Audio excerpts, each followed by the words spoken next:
2014 నుంచి ఈ రోజుటి వరకు బీజేపీ పార్టీ అధికారంలో ఉంది. ఆ రోజు నుంచి ఈ రోజుటి వరకు బీజేపీ పార్టీ ఆంధ్ర రాష్ట్ర ప్రజలకు వెన్నుపోటు పొడుస్తూనే ఉంది. ప్రత్యేక హోదా ఆంధ్ర రాష్ట్రానికి అతి ముఖ్యమైన ఇష్యూ. మోడీ గారు ప్రధానమంత్రి కాకముందు 2014లో మోడీ గారు చెప్పిన మాట, విభజిత ఆంధ్ర రాష్ట్ర అభివృద్ధి బాధ్యత నాది అన్నారు. ప్రత్యేక హోదా 5 సంవత్సరాలు సరిపోదు, 10 సంవత్సరాలు ఇస్తాము అన్నారు. ఇలాంటివి ఎన్నో పెద్ద పెద్ద మాటలు. ఢిల్లీని తలపించే రాజధాని కడతామని అన్నారు. పోలవరం జాతీయ ప్రాజెక్టుగా మొత్తం కేంద్రమే కడుతుంది అన్నారు. ఇలాంటివి ఎన్నో పెద్ద పెద్ద ప్రామిసెస్, టాల్ ప్రామిసెస్ చేసి కూడా ఇన్ని సంవత్సరాలైనా 11 సంవత్సరాలైనా ఈ రోజు వరకు కూడా మోడీ గారు ఒక్కటి కూడా నిలబెట్టుకోలేదు అంటే మోడీ గారు ఆంధ్ర రాష్ట్ర ప్రజలను మోసం చేశారు అని మేము ఆరోపిస్తే అది తప్ప. మోడీ కేడీ అంటే తప్ప. బీజేపీ పార్టీ సమాధానం చెప్పాలి, మోడీ గారు సమాధానం చెప్పాలి, వాళ్లకు మద్దతిస్తున్న చంద్రబాబు గారు, పవన్ కళ్యాణ్ గారు కూడా సమాధానం చెప్పాలి. ఆంధ్ర రాష్ట్రానికి ప్రత్యేక హోదా ఎంత ముఖ్యమో పోలవరం ప్రాజెక్టు కూడా అంతే ముఖ్యం. అలాంటిది పోలవరం ప్రాజెక్టు ఈ రోజు వరకు కూడా పూర్తి కాలేదు అంటే దానికి బాధ్యత ఎవరు వహించాలి? నిజానికి పోలవరం ప్రాజెక్టు రాజశేఖర్ రెడ్డి గారు తలపెట్టిన మహోన్నత ప్రాజెక్ట్. రాజశేఖర్ రెడ్డి గారు రూపొందించినప్పుడు ఈ ప్రాజెక్టు కాస్ట్ 10,150 కోట్ల రూపాయలు. ఆ రోజు ఉద్దేశం ఈ ప్రాజెక్టు 194 టీఎంసీలు నీళ్లు హోల్డ్ చేయగల ప్రాజెక్ట్ ఇది. ఈ ప్రాజెక్టు ఫుల్ స్టోరేజ్ కెపాసిటీ ఆ రోజుకి 45.7 మీటర్లు. ఈ ప్రాజెక్టుని ఇలా కడితేనే అది పోలవరం ప్రాజెక్ట్. ఈ ప్రాజెక్టుని ఫుల్ స్టోరేజ్ కెపాసిటీలో కడితేనే ఇన్ని లక్షల ఎకరాలకు నీళ్లు ఇస్తుంది. ఈ ప్రాజెక్టుని 194 టీఎంసీలు హోల్డ్ చేయగలిగిన ప్రాజెక్టుగా కడితేనే ఇంతమంది రైతులకి ఇది వరం అవుతుంది. ఆంధ్ర రాష్ట్రానికే ఇది వరం అవుతుంది. ఈ ప్రాజెక్టుని డిస్టార్ట్ చేసి హైట్ని కుదించి స్టోరేజ్ కెపాసిటీని కుదించి వాటర్ హోల్డ్ చేసే కెపాసిటీని కుదిస్తే ఇది పోలవరం ప్రాజెక్టు కానే కాదు. ఇది ఆంధ్ర రాష్ట్రానికి ఒక వరం కానే కాదు. కానీ రాజశేఖర్ రెడ్డి గారు వెళ్లిపోయిన తర్వాత ఈ ప్రాజెక్టు నిజంగానే అటకెక్కి. రాజశేఖర్ రెడ్డి గారు ఉండంగానే ఈ ప్రాజెక్టులో 33% పనులు పూర్తి చేశారు. ఇది ఎవరు ఒప్పుకున్నా ఒప్పుకోకపోయినా ఇది వాస్తవం. రాజశేఖర్ రెడ్డి గారు వెళ్లిపోయిన తర్వాత అంత చిత్తశుద్ధితో ఈ ప్రాజెక్టు మీద ఎవరూ పని చేయలేదు. చంద్రబాబు గారు ముఖ్యమంత్రి అయిన తర్వాత ఇంకొక 17% పనులు చంద్రబాబు గారు 5 ఏళ్లలో పూర్తి చేయడం జరిగింది. అప్పటికి చంద్రబాబు గారు ప్రాజెక్టు కాస్టును 55,000 కోట్ల రూపాయలుగా చూపించారు. దాంట్లో 33,000 కోట్ల రూపాయలు R&R. రాజశేఖర్ రెడ్డి గారు 33%, ఆ తర్వాత చంద్రబాబు గారు 17% చేసిన తర్వాత జగన్మోహన్ రెడ్డి గారు దిగిపోయే టైంకి కేవలం 3% పనులు మాత్రమే చేశారు. ఇప్పుడు బీజేపీ ప్రభుత్వం ఆంధ్ర రాష్ట్ర ప్రజలను మళ్లీ మభ్యపెట్టే ప్రయత్నం చేస్తోంది. చంద్రబాబు గారు గమనించాల్సింది ఏమిటంటే రాత్రి పడిన గోతిలోనే మళ్లీ పగలు కూడా పడ్డానికి చంద్రబాబు గారు సిద్ధమైనట్టుగా కనిపిస్తుంది. పోలవరం ముఖ్య ఉద్దేశమేమో ఫుల్ స్టోరేజ్ కెపాసిటీ 45 మీటర్లలో ఈ ప్రాజెక్టు కట్టాలి అన్నది. కానీ బీజేపీతో పొత్తు పెట్టుకున్న పార్టీలుగా మొన్నటి వరకు అధికారంలో ఉన్న జగన్మోహన్ రెడ్డి గారైనా ఇప్పటి ముఖ్యమంత్రి చంద్రబాబు గారైనా అదే బీజేపీకి లొంగిపోయిన వాళ్ళుగా బీజేపీ ఎలా చెప్తే అలా ఆడడం జరిగింది. జగన్మోహన్ రెడ్డి గారు ముఖ్యమంత్రిగా ఉన్నప్పుడు ఫుల్ స్టోరేజ్ కెపాసిటీ 45 మీటర్స్ నుంచి ఫేజ్ 1లో భాగంగా 41 మీటర్స్ మేము కడతాము, ఆ మేరకు రీహాబిలిటేషన్ R&R ప్యాకేజెస్ ఇస్తాము, ఫేజ్ 2లో దీన్ని ఫుల్ కెపాసిటీలో నడుపుతాము అని భ్రమలో పెట్టారు. ఇప్పుడు చంద్రబాబు గారు కూడా అదే చేస్తున్నారు.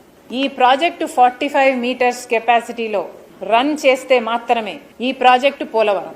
ఈ ప్రాజెక్టు మినిమం స్టోరేజ్ కెపాసిటీ 41 మీటర్స్లో రన్ చేస్తే ఎన్ని ఎకరాలకు నీళ్లు ఇస్తారు అన్నది కూడా ఇంతవరకు ఆంధ్ర రాష్ట్ర ప్రజలకు తెలియదు. చంద్రబాబు గారిని కాంగ్రెస్ పార్టీ సూటిగా ప్రశ్నిస్తుంది, సమాధానం చెప్పండి, శ్వేతపత్రం రిలీజ్ చేయండి. ఫుల్ స్టోరేజ్ కెపాసిటీలో నడపడానికి వీల్లేదు అని బీజేపీ పార్టీ ఆంక్షలు పెడితే బీజేపీ పార్టీ చెప్పిన మాట మేరకు 41 మీటర్స్కే స్టోరేజ్ కెపాసిటీలో మాత్రమే. Can you see the last line that is highlighted? దాంట్లో క్లియర్ గా రాసిన విషయము, revised cost for completion of Polavaram irrigation project with water storage capacity of 41.15 metres, that is minimum storage level అని. ఇది కేంద్ర బడ్జెట్, ఇటీవల కేంద్ర బడ్జెట్ వెబ్సైట్ లో నుంచి తీసుకోవడం జరిగింది. మీరు కూడా ప్రయత్నిస్తే you will get this detail. BJP party అక్కడ మెన్షన్ చేసిన పాయింట్ చూడండి, 41.5 మీటర్స్. అంటే బీజేపీ ఉద్దేశం ఏమిటి అంటే ఈ ప్రాజెక్టు మినిమం స్టోరేజ్ కెపాసిటీలోనే నడవాలి. మినిమం స్టోరేజ్ కెపాసిటీలో నడుస్తే మేము ఈ డబ్బులు ఇస్తాము, అన్నట్టుగా దీన్ని 45 మీటర్స్ గా ఉండాల్సిన ప్రాజెక్టును ఫుల్ స్టోరేజ్ కెపాసిటీలో నడవాల్సిన పోలవరం ప్రాజెక్టుని స్టోరేజ్ కెపాసిటీని టీఎంసీ హోల్డ్ చేసే కెపాసిటీని తగ్గించి దీన్ని కేవలం 41.15 మీటర్స్ ని మాత్రమే మినిమం స్టోరేజ్ లెవెల్లో మాత్రమే ఈ ప్రాజెక్టు రన్ చేయాలి అన్నట్టు ఒక అఫీషియల్ డాక్యుమెంట్ లో ఆ పాయింట్ చేర్చడం జరిగింది. పార్లమెంట్ లో ఇది ప్రవేశపెడితే ఎవరూ రియాక్ట్ కాలేదు. ఆంధ్ర రాష్ట్రానికి సంబంధించిన ఒక్క ఎంపీ కూడా లోక్సభలో గాని రాజ్యసభలో గాని ఒక్కరు కూడా రియాక్ట్ కాలేదు. పోలవరం ప్రాజెక్టుకి డైరెక్ట్ గా ఇంత మోసం చేస్తున్నారు, ఆంధ్ర రాష్ట్ర ప్రజలకు ఇంత మోసం చేస్తున్నారు.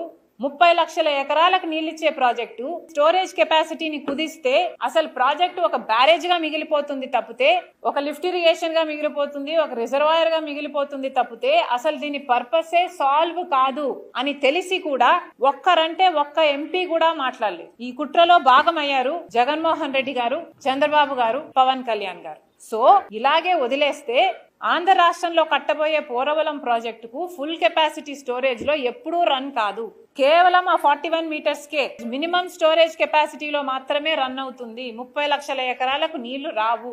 ఆంధ్ర రాష్ట్రంలో ఎంత మోసం జరుగుతుందో అధికార పక్షం ప్రతిపక్షాలలో ఉన్న నాయకులు ఆంధ్ర రాష్ట్ర ప్రజలకు ఎంత మోసం చేయాలనుకుంటున్నారో ఒకసారి ప్రజలందరూ గమనించాలి. రాజశేఖర రెడ్డి గారు తలంచింది 30 లక్షల ఎకరాలకు నీళ్ళు వస్తుంది. ఇప్పుడు చంద్రబాబు గారికి దమ్ముంటే చెప్పండి, ఎన్ని లక్షల ఎకరాలకు నీళ్ళు ఇస్తారు మీరు? 45 మీటర్స్ మినిమం స్టోరేజ్ కెపాసిటీలోనే ఈ ప్రాజెక్టు నడిపితే ఎన్ని లక్షల ఎకరాలకు నీళ్ళు ఇవ్వబోతున్నారు? ఎన్ని మెగావాట్ల ప్రాజెక్టు కట్టబోతున్నారు?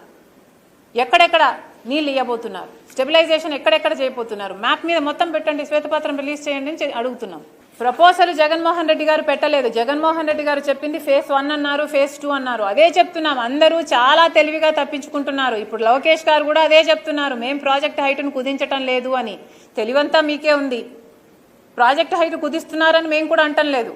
ప్రాజెక్ట్లో ఎంత మినిమం స్టోరేజ్ కెపాసిటీలో నడపబోతున్నారా, మాక్సిమం స్టోరేజ్ కెపాసిటీలో నడపబోతున్నారా అన్నదే ప్రశ్న. అక్కడ ఓ ధవళేశ్వరం అవుతుంది, లేకపోతే ఒక బ్యారేజ్ అవుతుంది. పోలవరం ప్రాజెక్టు కానే కాదది. ఇది ఫుల్ స్టోరేజ్ కెపాసిటీ 45 మీటర్స్ లో నడవాలి. అప్పుడే దీనికి శాంక్టిటీ ఉంది. మోడీ చేస్తున్న మోసంలో చంద్రబాబు గారు, పవన్ కళ్యాణ్ గారు, జగన్మోహన్ రెడ్డి గారు అందరూ భాగమయ్యారు. ఎలా అయితే ఈ ముగ్గురు కలిపి ప్రత్యేక హోదాను కూనీ చేశారో అలాగే ఈ ముగ్గురు కలిపి మళ్ళీ పోలవరంని కూడా కూనీ చేస్తున్నారు. ప్రత్యేక హోదా గురించి ఒక్కరు కూడా మాట్లాడటం లేదు. మన బిడ్డల భవిష్యత్తు బొగ్గైనా పర్వాలేదని ఎట్లయితే ముగ్గురు నాయకులు వాళ్ళ స్వార్థం కోసం ఆలోచించారో ఇదే ముగ్గురు నాయకులు అధికారంలో ప్రతిపక్షంలో ఉన్నారు. ఇప్పుడు పోలవరం గురించి కూడా ఒక్కరు కూడా మాట్లాడరు. ఫుల్ కెపాసిటీలో పోలవరం ప్రాజెక్టు రన్ అవుతుంది అన్న అష్యూరెన్స్ ఇచ్చేంత వరకు కాంగ్రెస్ పార్టీ పోలవరం మీద ఉద్యమం చేస్తుంది. స్పెషల్ స్టేటస్ మీద కాంప్రమైజ్ అవటం లేదు, పోలవరం ప్రాజెక్టు మీద కాంప్రమైజ్ అవటం లేదు. ఆంధ్ర రాష్ట్ర ప్రజల భవిష్యత్తే కాంగ్రెస్ పార్టీకి ముఖ్యం.